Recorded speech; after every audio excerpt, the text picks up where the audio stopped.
Welcome to this webinar. EUA has been doing a lot of webinars recently. As you may have noticed, like everyone else, we have moved online. But now we are actually doing a webinar that was in the planning for quite a long time. We will be talking about the key issues in effective curriculum design. This is a webinar that is part of our EUA learning and teaching activities and is building on the work that our colleagues and our members have been doing in the past year, or let's say year and a half. It is a pleasure to have you here. My name is Tiia Laukkola. I'm the Director for Institutional Development at EUA, and I will be the facilitator in this 1-hour session that we're going to have this afternoon. Some practicalities before we start, and I give the floor to the speakers. This webinar is being recorded. You can listen to it afterwards on the EUA YouTube channel, and also share it with the colleagues who might not have made it to this session today. So pay attention to perhaps on your comment box, because that will be also in the recording. But indeed, I can see that many of you have already noticed one practicality, which is that in the right corner of our screen, there is a chat box. And I would really encourage you to use it. Even if we cannot really have you talking, because you are quite many in this session, we are going to pick up questions from the chat box. So feel free to ask questions to the speakers during their presentations or after them. We will have a question and answer session in the end of this webinar, where I will be picking up on some of your comments for discussion.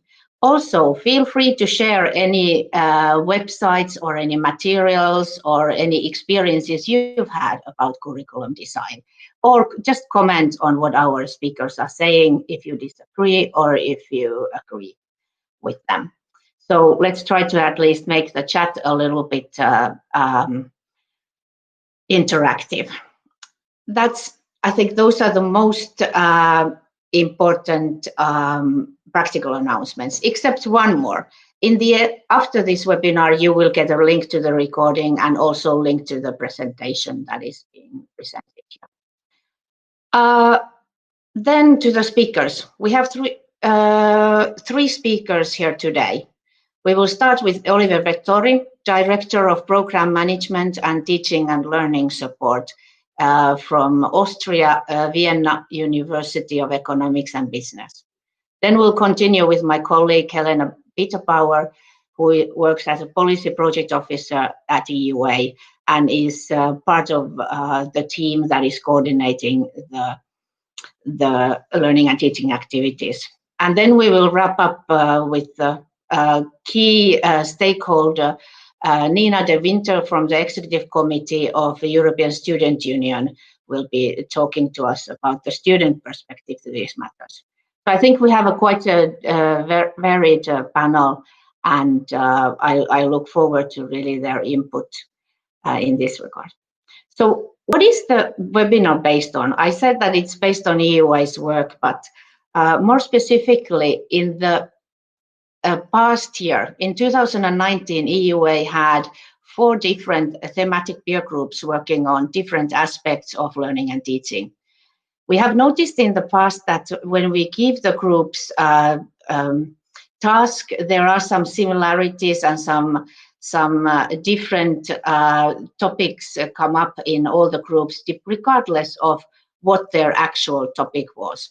And this year we noticed, or in 2019 thematic peer groups, we noticed that curriculum design or aspects related to it kept coming up in different groups. There was one group that was specifically told to work on this, but also the other ones brought up aspects related to curriculum design. So that's the core topic today. What are these groups that I'm talking about? every year EUA makes a call for its member universities to join groups. These are small groups of 8 to 10 universities, and they will meet typically 3 times a year to discuss their topic, to find common ground, identify challenges, but also identify solutions to these challenges. What is important is that we don't just say that these are the issues we're struggling with, but we try to find some good, you can call them recommendations or good practices or somehow way forward, let's say. So that is what that kind of activity is what we are basing our conversation today on. And at this point, I would ask Oliver to activate his microphone and a video, because we'll start with you, because you were chairing the group that was really given the task to talk about curriculum design. And your group decided to chase after an ideal curriculum. You came up with 9 components. You don't have time to present all of them, but give us a little sneak peek of these components so that we might encourage people to download the full report and look at all of them. Well, all right. Thank you, Tia. The last part was not in the briefing, so how to entice everyone to read the report.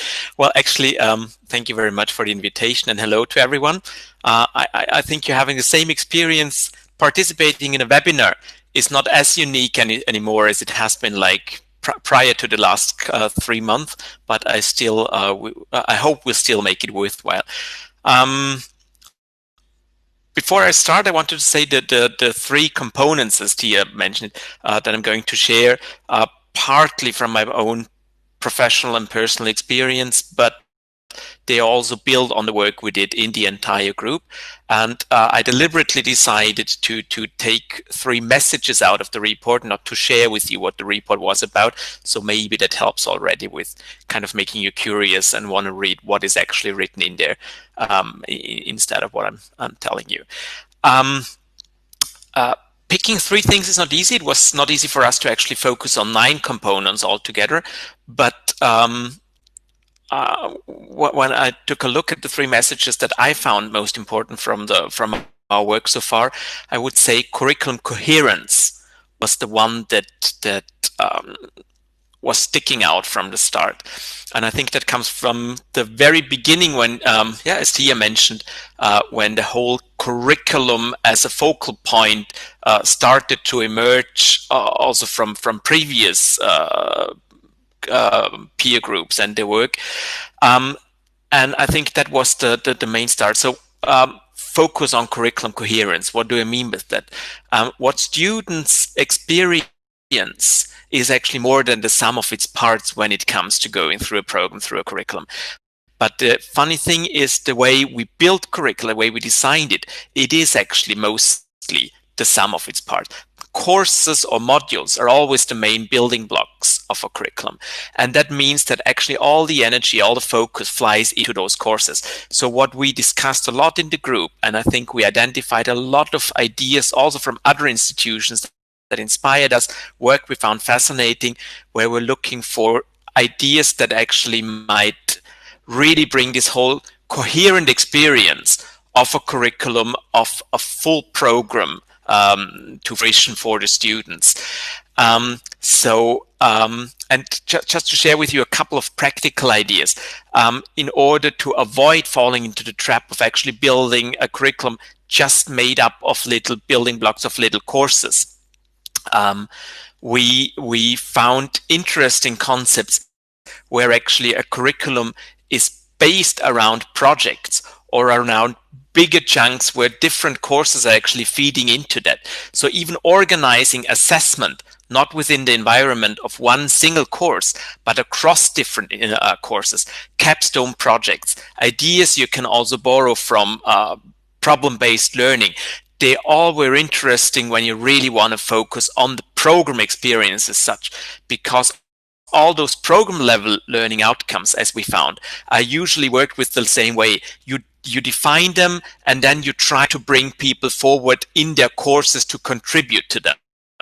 Whereas we found when it comes to a coherent curriculum, the more productive way around would actually be really try to find ways within the teaching and learning experience that would actually directly cater to these program level learning outcomes. And my second message will tie into that a bit later. And the second example that I wanted to share with you that can help with that is we all are conducting program level evaluations at our institutions. Program level evaluations where we invite different stakeholders or we review the programs, and we found that approaches where you actually focus on the coherence of the curriculum, where you actually invite the stakeholders to really focus on that, that might actually be very, very helpful, and discuss that. The second message. Personally, I've always thought that what gets often overlooked is not the official, the explicit curriculum, but the hidden curriculum. And some of you with a pedagogical background might know the term, the concept already. In a nutshell, the hidden curriculum is very much about what students learn beyond the explicitly defined learning outcomes, beyond the obvious learning processes.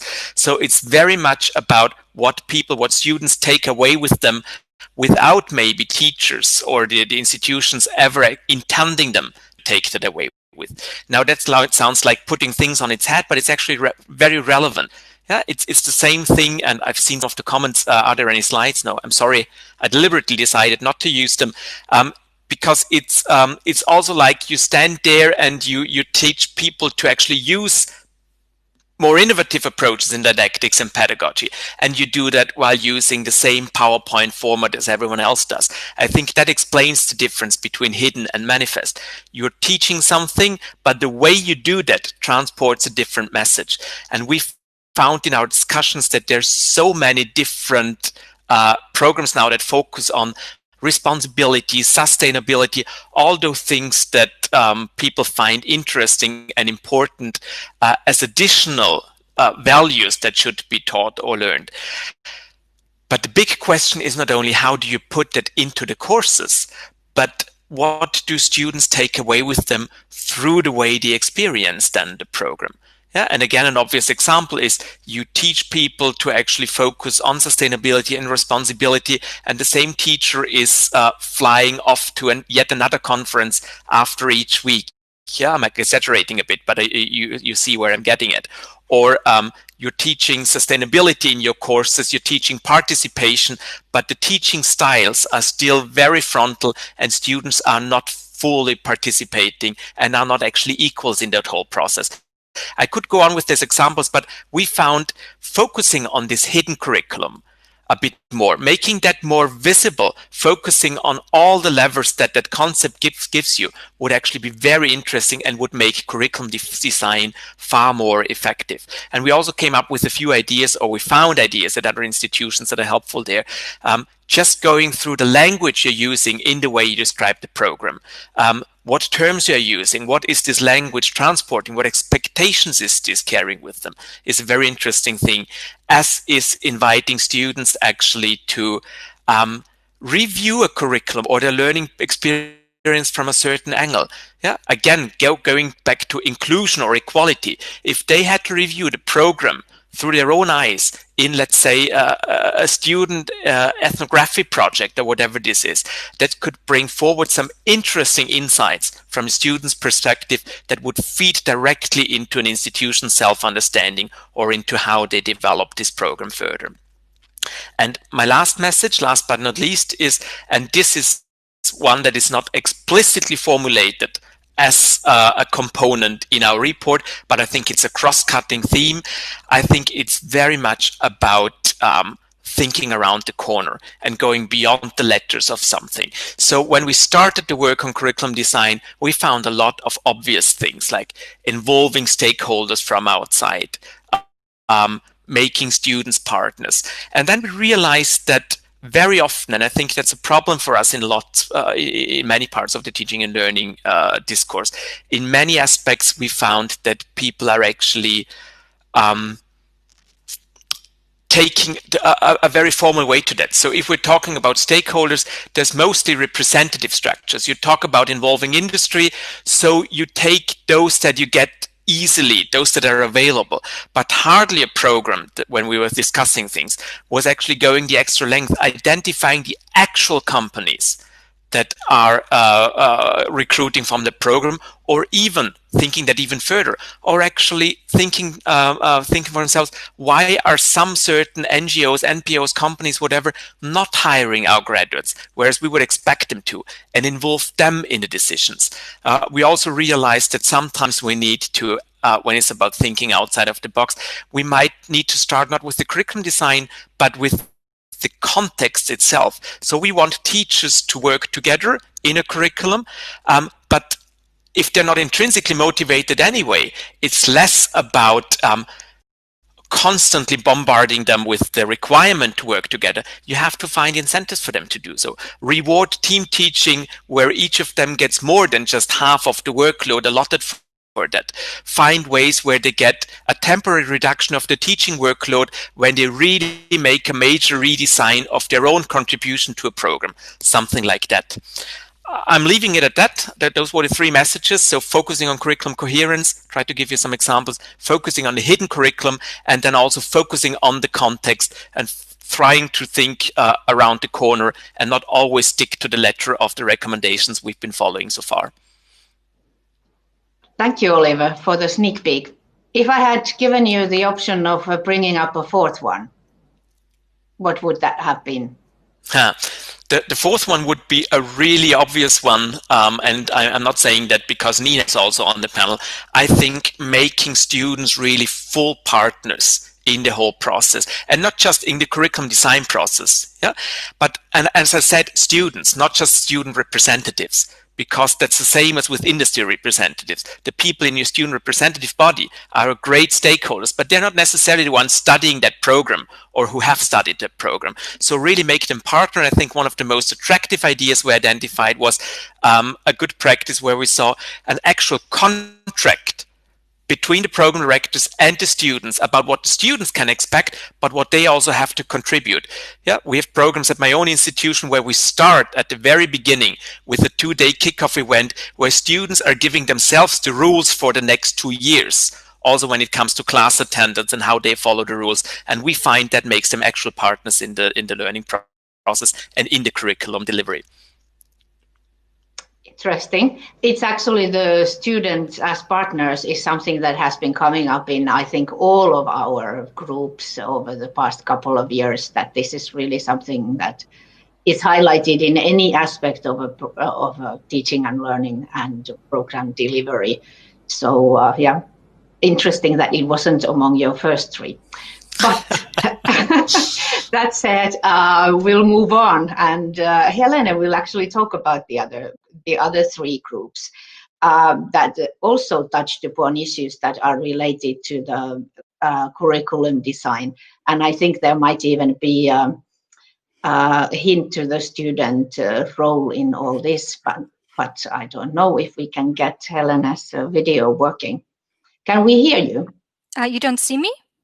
No, we cannot even hear you. So this is interesting. We've been doing this with Helena for a long time, so yes, for different aspects. Okay, here you are. Nice to see you again. Okay. You can hear and see me. Yes, both. Okay. So I'll give you the floor to talk about the other three groups, which I didn't introduce yet. So. Yes. Okay. Thank you.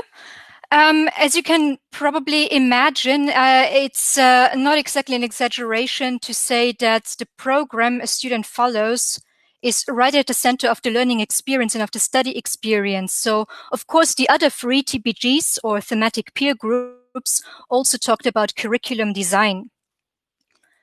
And let's start with the thematic peer group on internationalization in learning and teaching, which was tasked with identifying approaches to internationalization for universities to enhance the education provisions. So internationalization was supposed to be seen by this group not as a nice add-on, not as a separate branch of activities, but rather as integral and as a way of improving what else they're doing.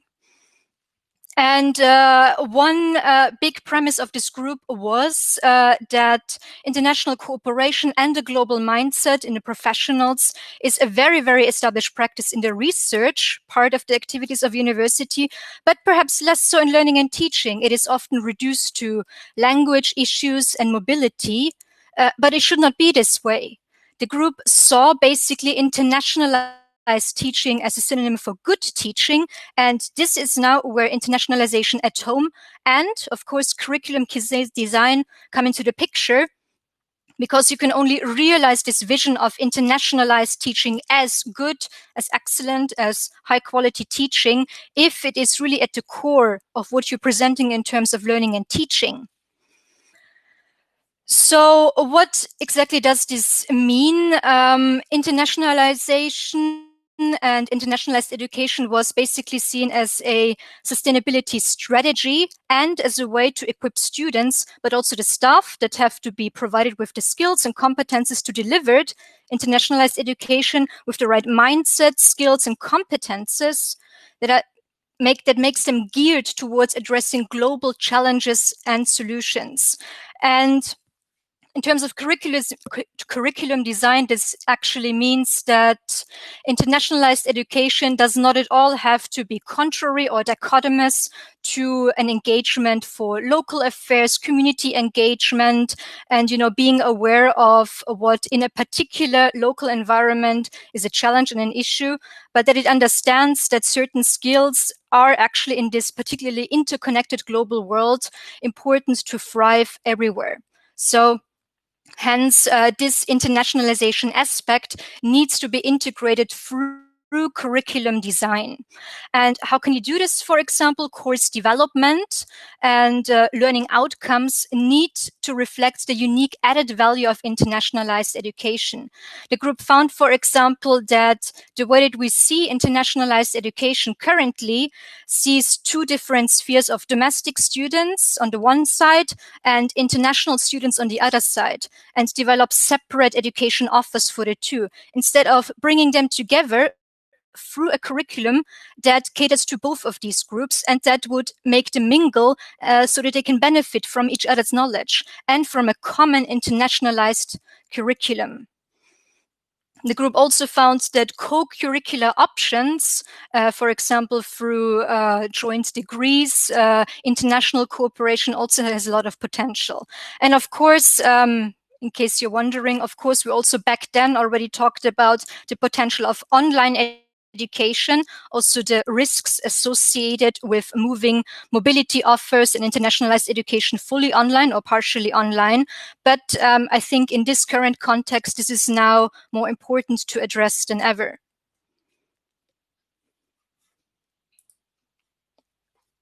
Then we had another group which was dedicated to evidence-based approaches to learning and teaching. It was tasked with exploring what evidence higher education institutions use or should consider relevant in order to enhance or improve the learning and teaching. This evidence-based perspective on learning and teaching is ultimately and simply formulated about how to select and use the best evidence for informed decisions about learning and teaching. And it essentially proposes a scholarly attitude towards teaching and education design, and therefore runs counter to the sadly still often present perspective on quality assurance, of which curriculum design is a big part, as an administrative duty, if not to say burden. So, of course, this perspective can easily and should really necessarily also cover curriculum design. It is about informed decision making, and the type of evidence that you can take into consideration for informed curriculum design can take many forms, such as various data, peer reviews, feedback, for example, from peers, self-assessment, performance assessment, outcome assessment against diverse indicators and benchmarks. So this is obviously a very useful approach that can be applied to many areas of learning and teaching, but particularly to curriculum design, especially because there is this need for permanent reflection on what is a good curriculum, is it still fit for purpose, and also it also links to this need for a regular review and potential enhancement of curriculum, so, such as for an outcome assessment, as already mentioned. And the final group that we had was on student assessment. It examined how student learning can be assessed in a way that takes into account, on the one hand, qualitative indicators, as well as pedagogical progress, and also in a way that is transparent, inclusive, consistent, and fair. So the group actually had quite a big pool of topics to discuss, because it is a very, very broad topic. As you can imagine, it is basically the other side of the coin and integral to curriculum design, because assessment is essentially about learning process and about finding out whether intended learning outcomes have been achieved. Hence, it also needs to be reflected in and at the same time aligned with teaching methods and contents. So, of course, with the delivery of programs in curriculum design. Constructive alignment is probably a term that is familiar to most of you. So the idea of constructive alignment of teaching methods, program delivery, program design, and assessment in one coherent entity, that really shows how student assessment and curriculum design are intricately linked. So, of course, this group very often indirectly also talked about curriculum design. And it came up with a couple of suggestions. For example, the integration of formative assessment as aligned with and complementary to, not instead of, summative assessment was discussed as still a challenge, but something that is absolutely needed to make student assessment fair, transparent, and beneficial for everybody involved. They also discussed transition support. What does this mean? Students, when they come into university, usually, and especially when they come fresh from school, they are not used to these new methods of teaching, and also not perhaps to these new methods of assessment, which should ideally be student-centered and therefore also take into account students as contributors, as masters and drivers of their own learning, and as people that need to be involved in the process of designing and of executing learning and teaching. So curriculum design, also the assessment part, should of course take this into account. Students cannot go from 0 to 100 in terms of this new type of student-centered learning when they come from school. As we know, most schools are perhaps not so used to a student-centered approach. Therefore, the induction phase needs to be progressive and needs to be reflected in this designed curriculum and assessment. Also to help students develop assessment literacy. That was also a term that this group talked about a lot. Now I've already mentioned student-centered learning. I see a lot of schools teach much better than universities. That is absolutely true. Another topic we have often talked about in these thematic peer groups, also in previous groups, is the need for continuous professional development, which seems to be sometimes more of an issue and more of a natural issue in schools, and is still being developed at universities, but I will not get into this, otherwise I will get lost in details. But now I've already touched upon an important issue which my colleague Nina De Winter from ESSU will talk about right after me, which is student-centered learning which takes students into account as change agents and as co-creators in curriculum design. Student-centered learning, of course, means much more than student involvement, but it is certainly an aspect of it. And this way of viewing students and their role in the curriculum design and in learning and teaching and in assessment is usually still high on the European policy level and at the institutional leadership level, high on the agendas there, but the practice is tendentially rather difficult. And this is something that the group on student assessment pointed out, that especially institutional leaders need to acknowledge this role of students and internalize it and really take them on board.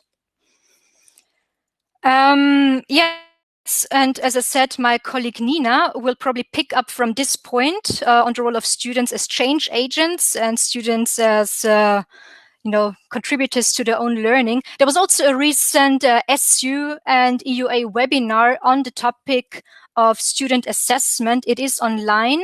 Perhaps I can later find the link and put it in the chat, or unless Nina does it. But other than that, that's it from me for now. I hope there are many questions and comments. I really see there are many comments in the chat. Thank you for that. And back to Tia. Thank you, Helena. There are quite a few comments indeed by now in the chat, and I can't take all of them on board. But as you yourself were coordinating the internationalization group, I'm going to pick up one comment that was made, which says that internationalization is at the back burner at the moment due to the COVID-19 crisis. Would you say that is the case, or what can we do? Or because I think your group talks a lot about the fact that internationalization doesn't equal mobility. Yes. So it is true that there are a lot of concerns whether and how mobility will be affected. I think it is still too early to really say how this will play out a couple of months or years from now. But of course, with a lot of, with borders still being closed and mobility having partially caused, I mean, not student mobility, but mobility in general, partially having caused a lot of the trouble we are currently in, of course, internationalization will take a hit. And again, the group does point out that there is too much sole focus on student mobility, also staff mobility, in terms of internationalized university life, and that there are so many more options. And I'm not only talking about online learning, but internationalized education is not only about contact with somebody from another country. It is also about the way that you are thinking about a topic. It is the way you're talking about a topic. It is the kind of topics that you choose to talk about. So it is really this broader perspective. And this is why the group talked about internationalized teaching as being synonymous with good teaching. It does not have to do with any border crossing or with anybody speaking a different language or you speaking to somebody who was born in another country. It is so much more than that. It is about a perspective, and it is essentially, from the learning and teaching perspective, also about teaching students to recognize these skills that they acquire in an internationalized education and being able to talk about them to employers, to stakeholders, to their families. So it is, as I mentioned, a sustainability strategy. It is about skills as well, employability. It is about finding solutions. So a very, very broad perspective. Okay, thank you. We'll go to Nina. I'll get back to you, Helena, later on. But now it's Nina's turn. You can continue perhaps from where Helena finished her presentation, which was about students as change agents. I think it's become by now very clear why we've invited you to talk to us today. There is a lot of talk about student participation, so I let you kind of provide us some student perspective to this matter. Yes, thank you, Tia. Yeah, I feel the pressure now because I was reading in the chat all the time and I saw a lot of things being said about about student participation, and also the comment that students would not be qualified enough to be important for the curriculum design. So that's what I hope to be able to prove wrong in my presentation in the coming 7 minutes. So I will talk about the role of students in effective curriculum design, and as you might expect, I think that students have a crucial role in curriculum design, even the most important role, so to say, I think, because in the end, the students are the ones receiving the curriculum and who in the end have to do something with what they learn in order to in order to face the challenges that the society is also currently facing now, I think. So in short, what I will be talking about is, as Oliver also already said, it's super important that students from the student representation side are very much involved, but that's not all. There's all the students that have a certain responsibility to be active in their learning processes. And I really also think that that's the future of learning.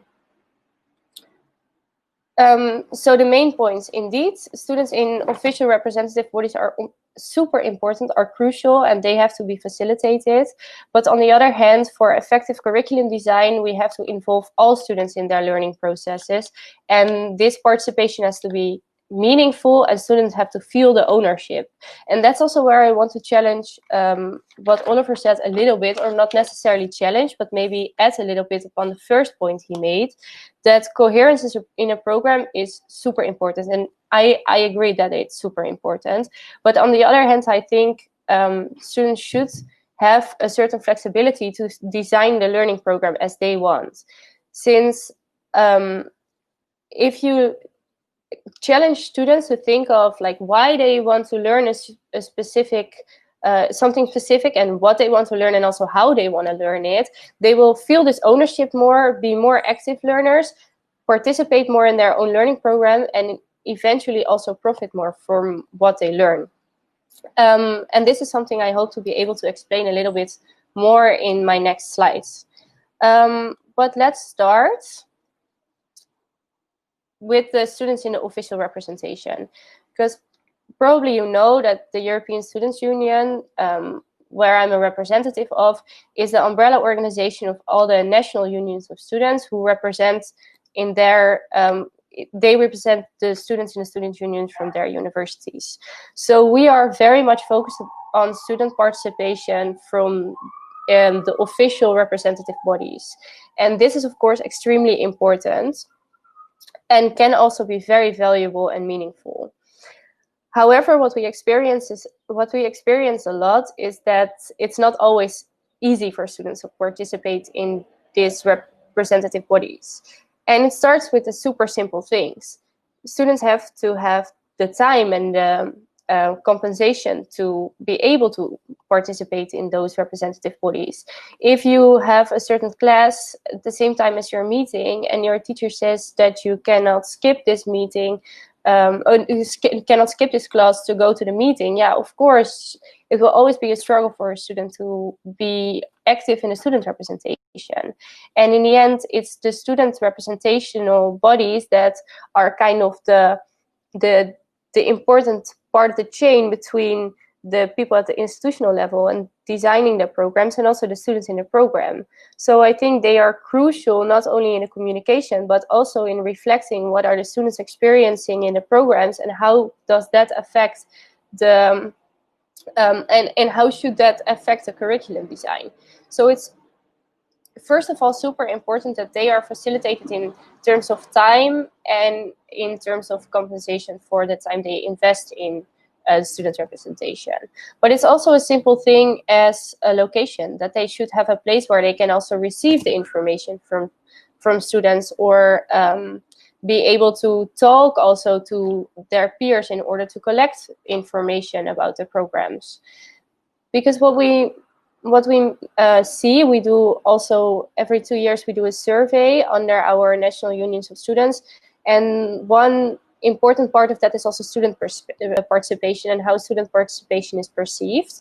And what we see is that students are very, very willing to participate, but that they don't perceive their participation as meaningful, that they don't always see it as meaningful. Like often, especially on program level, they think that they are not equal partners in this process and that they can give their opinion, but that their opinion will not be taken into account. And this is why I added a last sentence. It can be super meaningful, but only if it's also perceived by the institution as meaningful. And if they are given the information that they need, and if they are given all the documents that are necessary in order to be able to say something valuable about it. And I think that's also like what should be very much in the culture of the institution, that there's this constant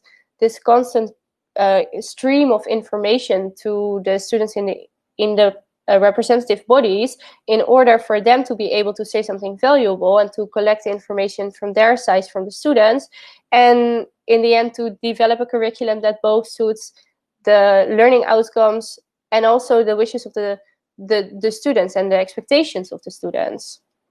And that's the bridge to my next slide, because it's very much also about the students in the learning programs, all the students. There should be a feedback system in order for the students in the representative bodies to take into account the opinion of the students. But way more importantly, in the end, student-centered learning and effective curriculum design is about a constant interaction between the teacher and the students about the learning processes. And it's also, of course, in that way, difficult to say sometimes from the position in the European Students' Union, because of course the systems have to be there, and of course the right infrastructure has to be in place, and that's something we are of course advocating for a lot. But in the end, it's so important that the teacher and the student keep communicating about this, and that there is this meaningful and valuable interaction between the teacher and the student. And that's something, of course, that's very much determined also by how the teacher and the student are interacting and how they are kind of like expecting from each other to interact. And that's also something that was mentioned before. What we see in the implementation of student-centered learning and teaching is that this is lacking sometimes. And that's why I found Oliver's example also very great. The Kickoff Days, where you start with, okay, what are the expectations of the program and what do we expect from ourselves as students and what do we expect from the institution?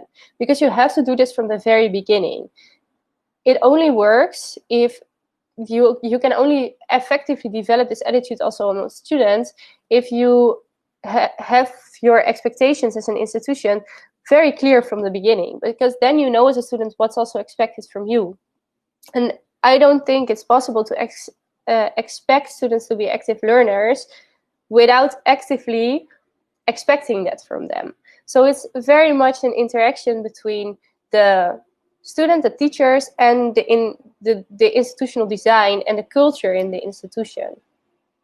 And if this interaction is constantly there, then it's also much easier for the representative bodies to have a very clear idea on how to formulate this into effective curriculum design. And of course, there is also like a lot of examples to mention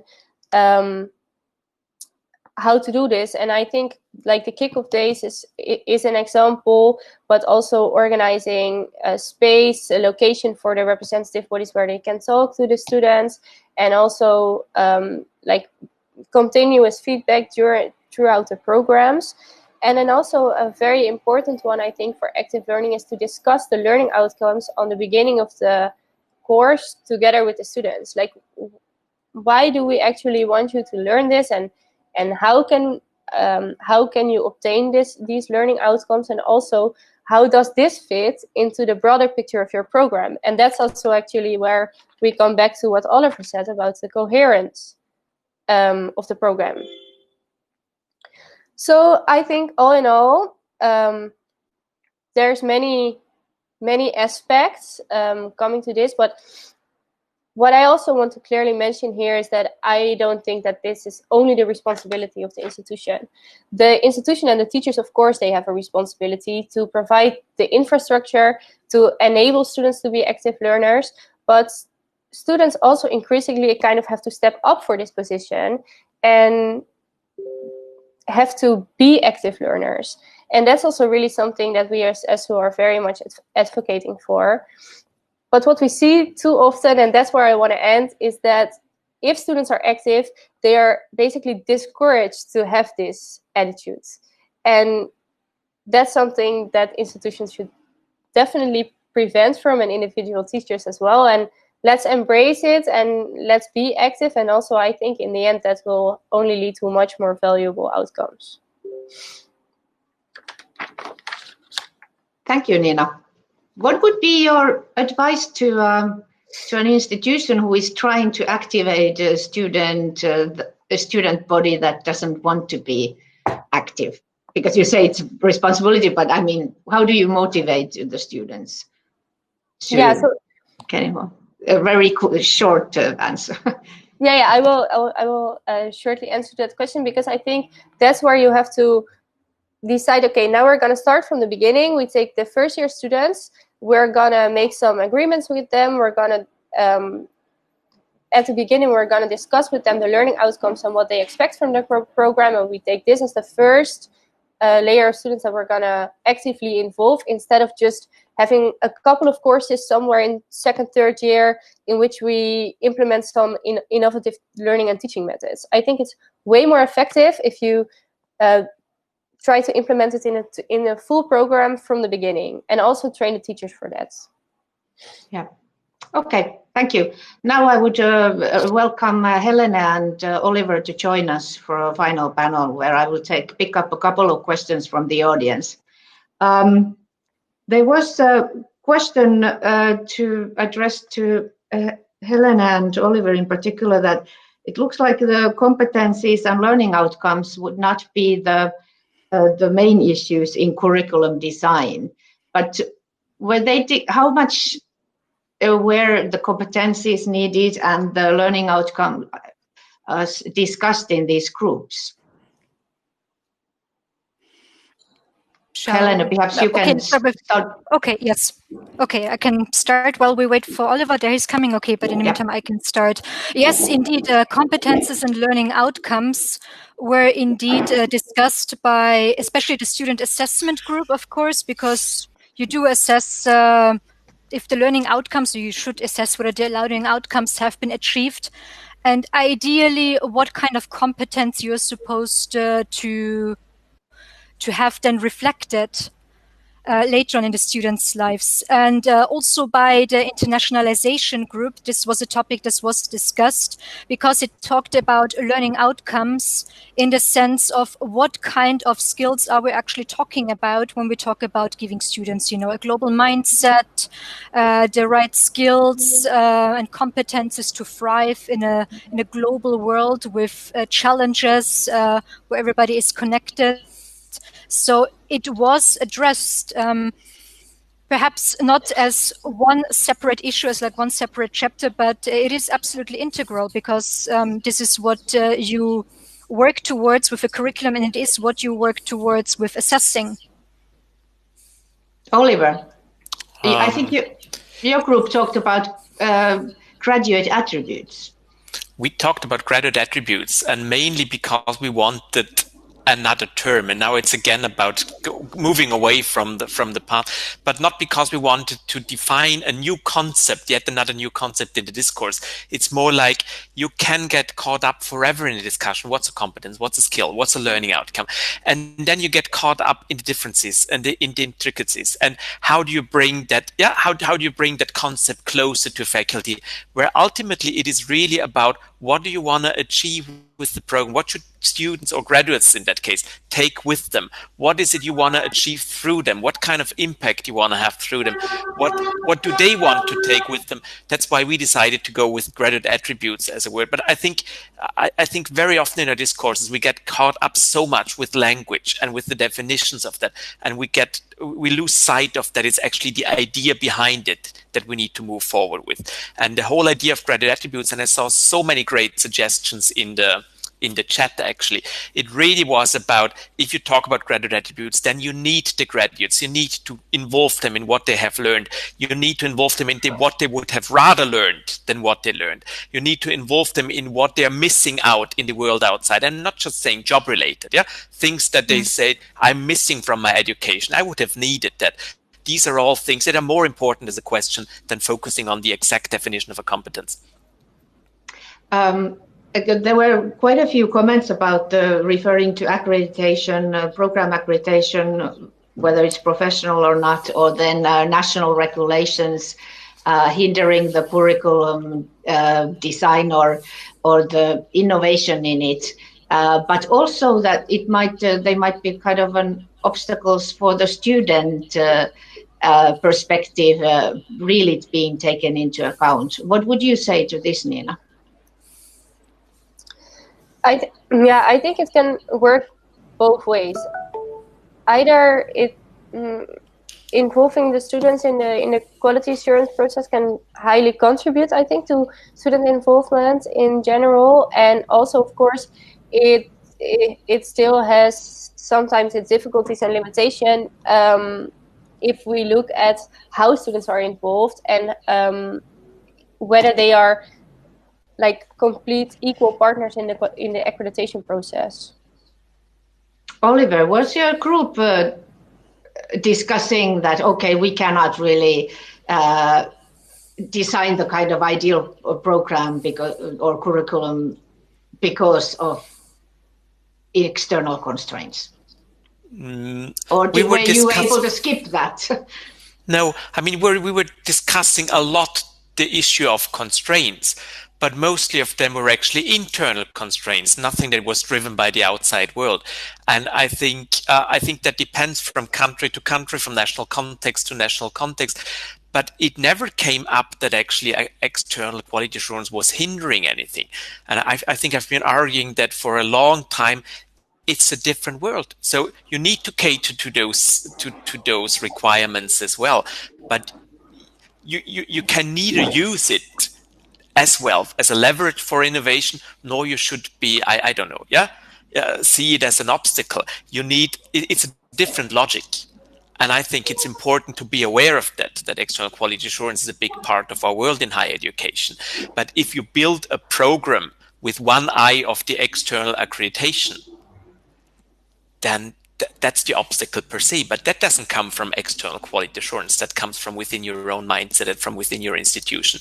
And again, apologies for all those contexts where you really need to deliver your curriculum to the government or the ministry or whatever, and they have to sign off on it. But still, again, I found lots of examples where that gives you degrees of freedom, where it could still be innovative.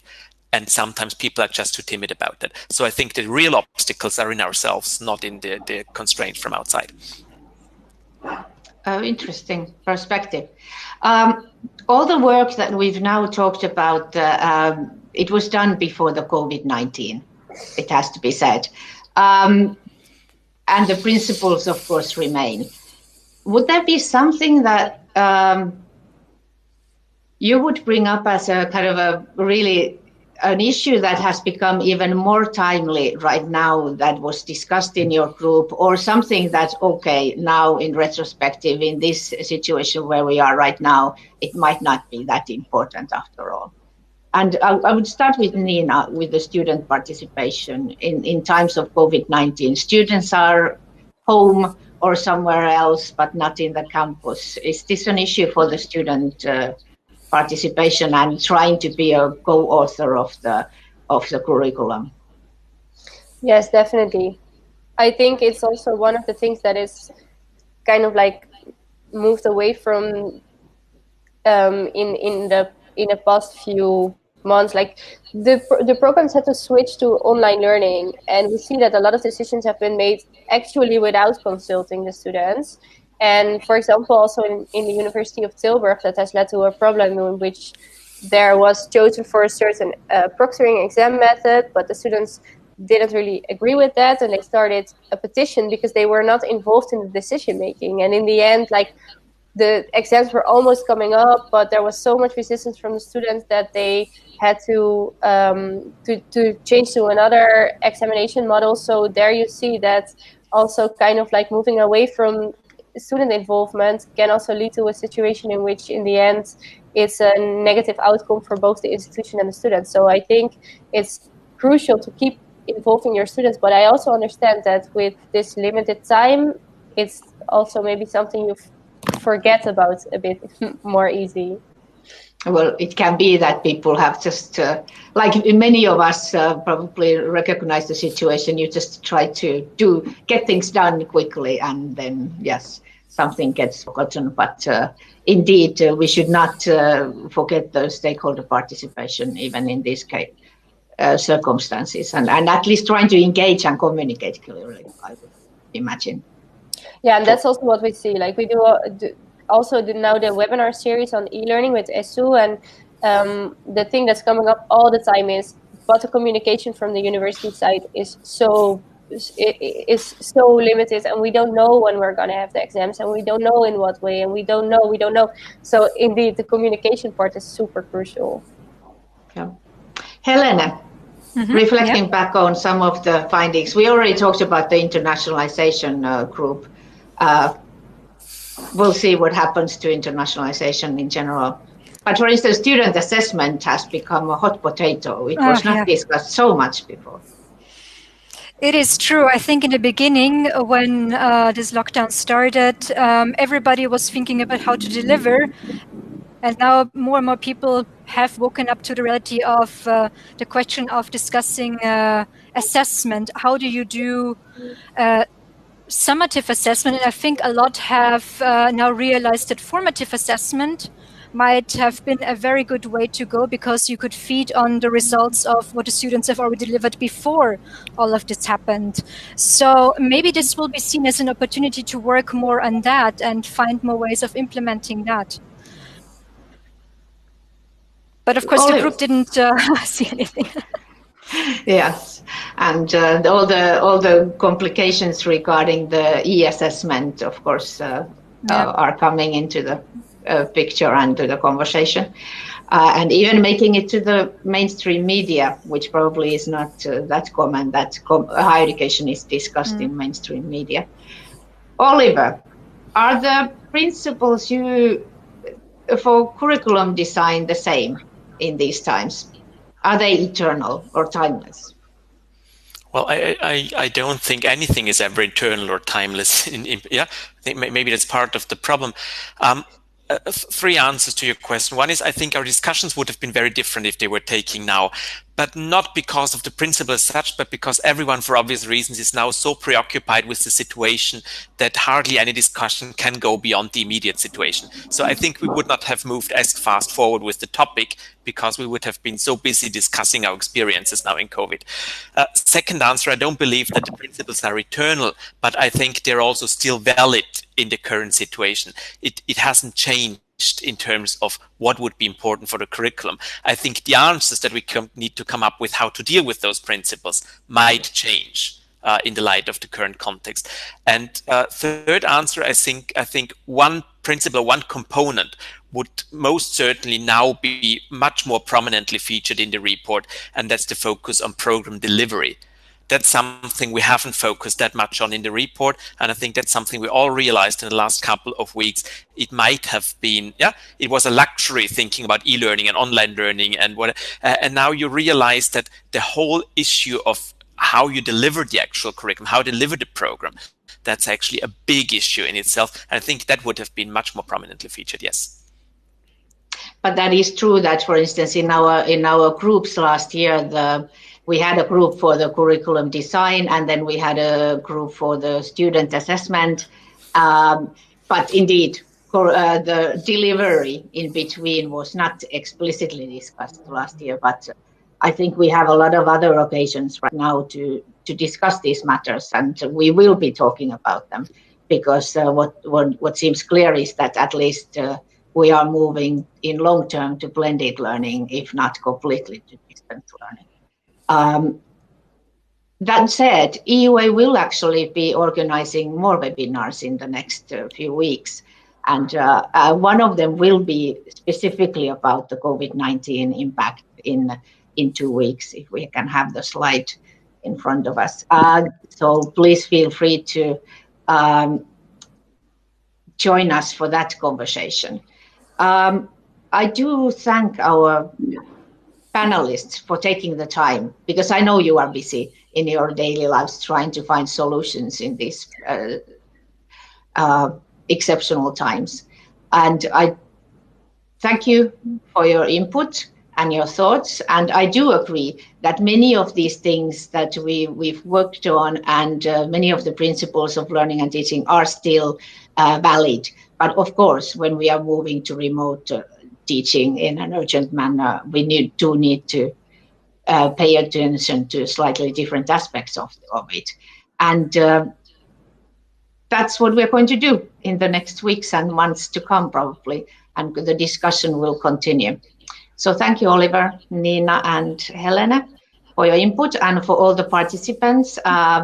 This was really nice to have at least 50 minutes without talking about COVID-19 explicitly. I think this doesn't happen very often. So thank you for distracting us at least for a while.